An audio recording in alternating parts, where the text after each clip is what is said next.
recently. So, ladies and gentlemen, it's a great honor to be here today.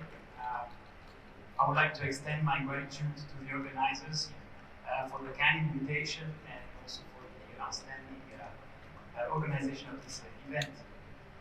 So I already introduced myself, so I really appreciate for the kind words. And indeed, I love Korea. It's been here for now 3 years, and it's a wonderful country. So yeah, well done. So for the next 20 minutes, I will share insights from our experience with turbocharging engines with alternative fuels, mainly focusing on methanol, ammonia, and hydrogen. I will basically discuss where we stand in this journey and why turbocharging is very important. So for the agenda, shortly, quick words about our company. We're very old, but we recently changed the name. A little bit about the industry, how it's the marine industry and how it is hard to abate. Then I will go a bit deeper into each fuel, ammonia, methanol, ammonia, and hydrogen, and what are the implications for turbocharging. And then lastly, a conclusion. So Accelleron, we are a recognized leader in turbocharging solutions. We are a company with global presence, and you can see here on the map. We're now a mid-size, I would say mid-size company, around 2,500 people, 2,800 to be exact. We have, R&D experts, service sales experts, service engineers. We're based in 53 countries, and we have our own 109 service stations. And these are paramount for us because they help us to follow all the global fleet around the world and assist our dear customers 24/7. Our headquarters are based in Switzerland, in Baden, where we have R&D, technology, we have also operations, productions, assembly, sourcing, but we also are sourcing in China and India, as well as producing. We have 2 licensees here in Korea who are producing 2-stroke turbochargers, HHI EMD and Hanwha engine.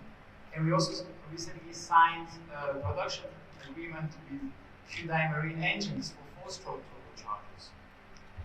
So, at Accelleron, one of our core pillars is really to support our customers in the decarbonization journey. And by this, we're committed to develop the right solutions, focusing very much on efficiency. We see efficiency as a very important factor. So, as I mentioned earlier, we're a global leader in turbocharging solutions, and this year we celebrate a very important milestone. We celebrate our 100th-year anniversary. We used to be called ABB, and then we moved to Accelleron. So we're a 100-year company. And throughout the past century, we have delivered our products through a very wide range of applications, from trucks to heavy machinery to ships and to power plants. But as I said, also we are one of our core pillars is to support our customers in this decarbonization journey. And with this commitment, we have extended our offerings into 2 areas. The one is the fuel injection systems. If you're aware, we acquired OMT and OMC2 the last couple of years. And we've already started investing into these companies by increasing the capacity and also providing more funding for research and development. And the second one is in the digital space, where we offer software for engine, turbocharger, and vessel performance optimization. So these 2 segments add to our commitment to support our customers in reducing carbon emissions. And of course, this everybody says so, but this sustainability goal is very challenging indeed. And one of the main reasons is because 95% of all the ships out there are powered with internal combustion engines, and they account for 3% of the greenhouse gas emissions.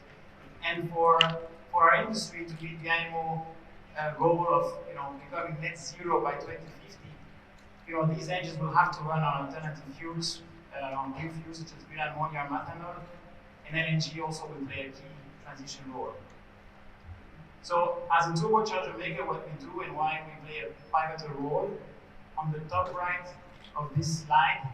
This is on the R&D side, how much we invest into our products. We're always trying to position ourselves in the forefront of technology, and we want to be perceived as the partner of choice for our customers. For example, on the engine designer side, with VGB and MAN, every time they have a new technology, our turbochargers are installed on their test engines, so that we test continuously what are the engine requirements and how can we adapt in the best possible way our products. On the engine builder side, whether it's 2-stroke or 4-stroke, as well there, we're installed on the first references. Again, for the same reason, we want to be on site with our experts, looking at the performance, how is the engine behaving, and how is our products supporting it. And then on the last but not least, with ship owners, whenever the references are sailing, we have our global service network and our experts in the headquarters and in the network who can then support 24/7 and follow up these installations. That's on the R&D side. And then on the digital side, we have recently launched the Tecomar Expert Emissions Module, and that's really regarding the CII reporting and monitoring, and when it comes to the reporting of EU MRTP and IMO DCS. Now, as we navigate this journey towards decarbonization, times and times again, our customers, they require fuel flexibility. And the reason is very simple, is because, there is no single pathway to reducing carbon emissions. So the industry must adapt to a variety of solutions. And, from our own data, we see it also from our own sales data, dual fuel engines are becoming the new standard. If we look at the last couple of years, so 23 and 2024, 50 to 60% of the new orders were all alternative fuel capable. And if we look at the current order book globally, 51% of it is alternative fuel capable. So it really shows the data, it doesn't lie. The dual fuel is becoming the new standard. But then for us, it raises an important question. How important are e-fuels for ship owners? So what we did is, in last year in September, we conducted a survey where we asked around 200 ship owners on how important was e-fuels for them. On this graph, it shows that the first two bar charts, that more than 90% of the ones we've interviewed, they see e-fuels as an important contributor to CO2 emissions and important for sustainability. That's for me not so surprising. But what I found more interesting was that almost 70% of them, they saw that e-fuels was a competitive advantage. That means there will be investments. They see it in a different way, not only cost, but it's an opportunity for them to differentiate. So then the next question that we wanna ask ourselves is, how do we create these e-fuels, or these what are the pathways to achieve carbon neutrality? And now this graph, there's two parts. We have on the left-hand side, you have the net zero pathway, and on the right-hand side, you have the zero pathway. So on the left-hand side, it will involve fuels like methanol or methane, and once they are processed and burned, then there is of course CO2 in the exhaust. This CO2 can be collected using the direct air DC or the carbon capture utilization (CCU). The CO2 then combined with H2 produced by P2X, then Power2X will create a synthetic fuel that will be reburned then in the cycle. So it presents kind of a closed loop. You can also do this by using plants and creating biofuels, or storing the carbon under land. So this is the net zero part. On the zero part, there's only two fuels you can really burn: the hydrogen and the ammonia, that will not create any CO2 when combusted. But there the challenges are a little bit different, because we need to invest considerably in infrastructure, storage, and technology. I don't want to repeat what you know already very well, but it's just to illustrate the two pathways. So now, both are very essential to meet the sustainability goals. Now let's dig a bit deeper into the fuels as such and the implications of turbocharging. So we'll start first with methanol. Methanol can be injected as diesel, as diesel fuel, or auto through the inlet ports as a gas. We have a lot of experience with methanol. We also have the first references in the market, and actually we don't see any impact on our turbochargers. They're ready for methanol. What I would like to do also is to show you the performance of our turbocharging methanol. So now we're looking first at low-speed engines, looking at two-stroke. So on the right-hand side, what we have is the compressor map of our turbochargers. The blue dot is the diesel operating point, and the red one is the methanol operating point. And what you can see from this graph is that basically the methanol operating point is very close to the diesel one. And that's just the diesel cycle, because for two-stroke, the Otto cycle is not so relevant at this stage. Okay? So from a performance point of view, there is not much changing. The only difference we see is mainly due to the gas properties. If we look at four-stroke, and there also, whether you can see the diesel or Otto cycle, the picture is very similar. We don't see a big change whether you're burning diesel or burning methanol on the efficiency of the compressor.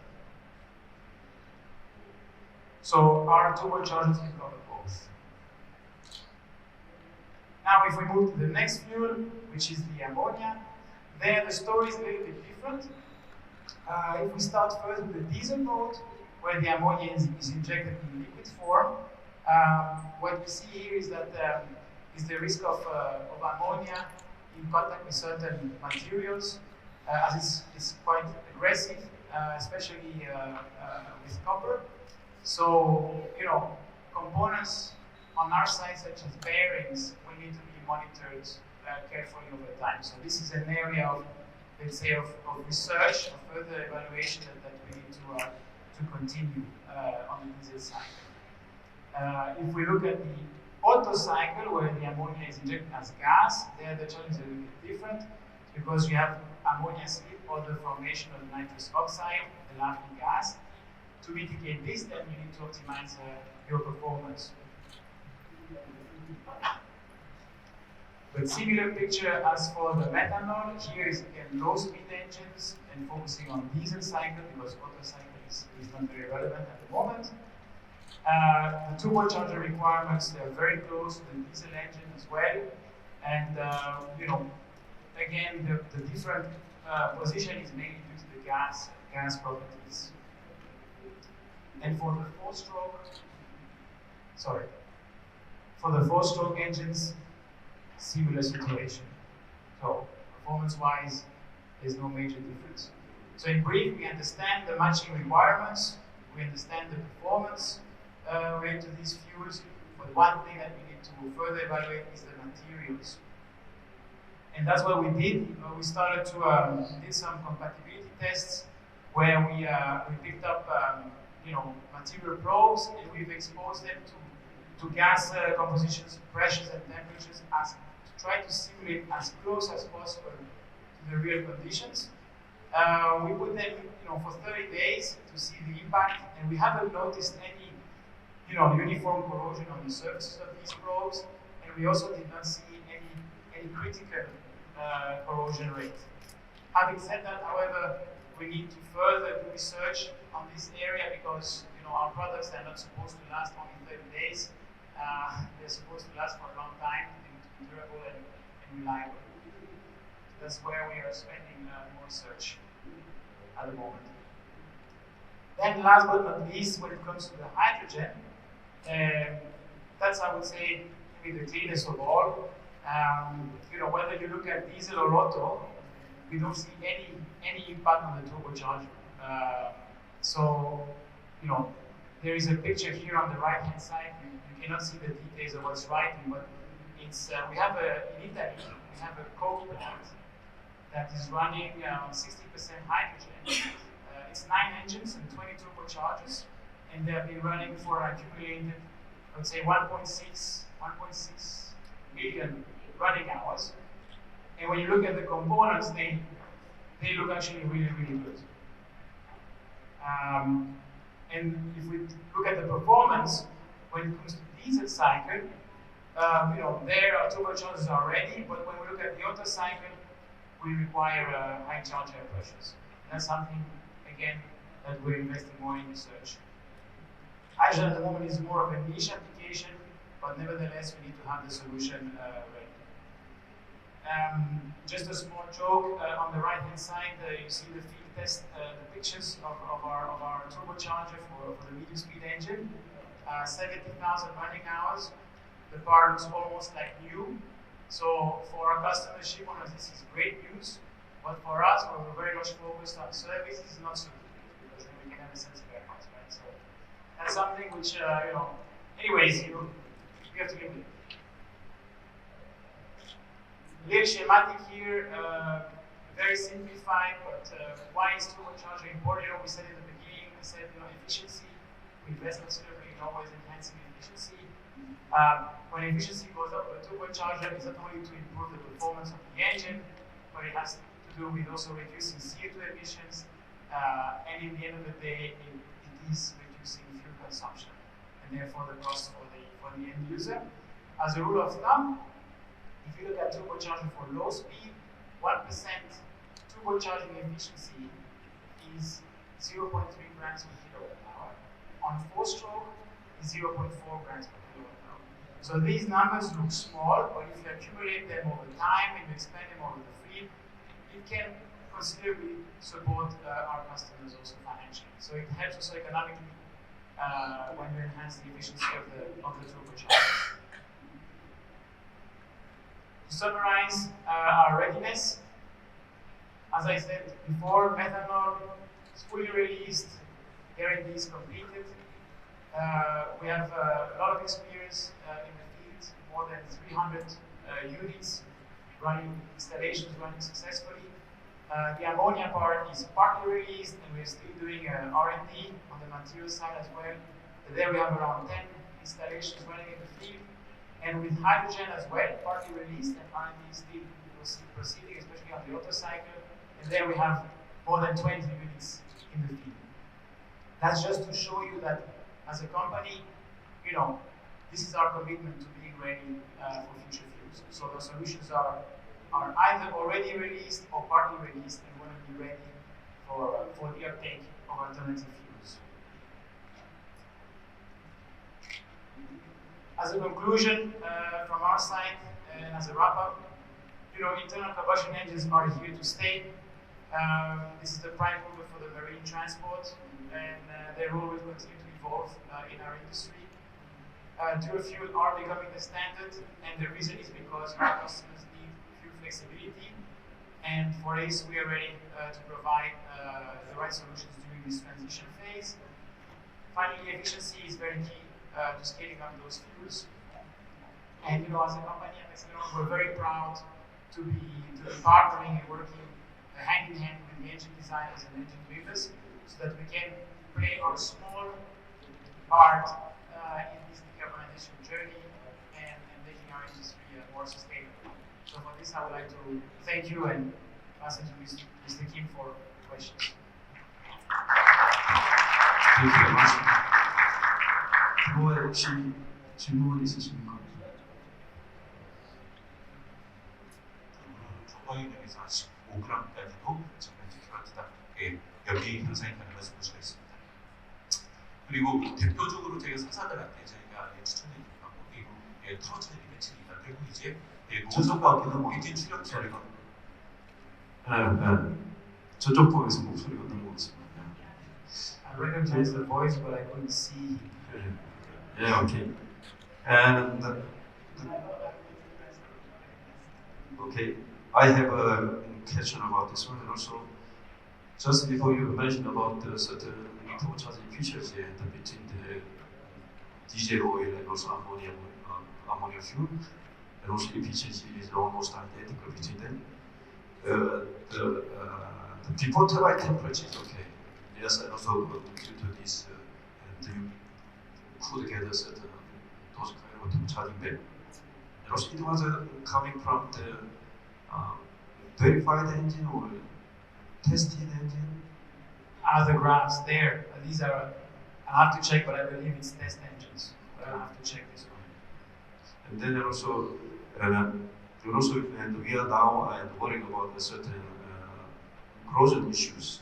And Certain what, sir? corrosion issues. And when the ammonia fuel is applied on the turbochargers, and also, is there any certain limitation or requirement on ammonia engines, and in view of the certain turbocharger design or the operation point of view? You mean for safety or for safety? for Yes, and also safety? the compressor field or the turbine side is to be upgraded or. It's a very good question, Sekime.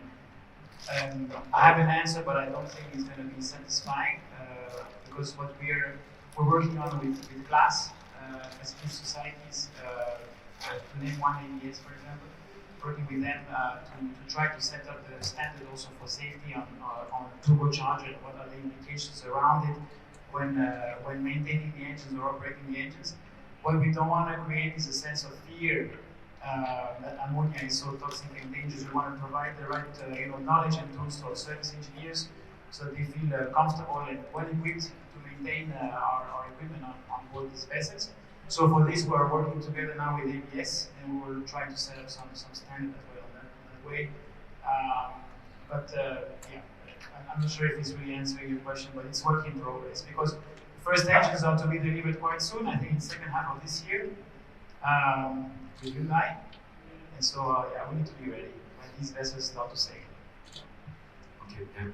그 이제 앞으로 암모니아 엔진이 이제 곧 그러니까 내년 아마 1, 4분기 전부터 이렇게 테스트가 될 거로 보면 아마 그걸 하면서 부식이 관련된 문제, 뭐 토치 관련된 문제 이런 것들을 좀더 기재했는데 아직까지는 크게 문제는 없어 보인다. 아까 그 이제 머티리얼 안에 있는 거 보면 이제 베어링 쪽하고 카퍼 사이드 쪽에 이렇게 보면 그런 모니터링 것들 열심히 좀 해봐야 될 것 같다는 그런 의미로 이렇게 보시면 될 것 같습니다.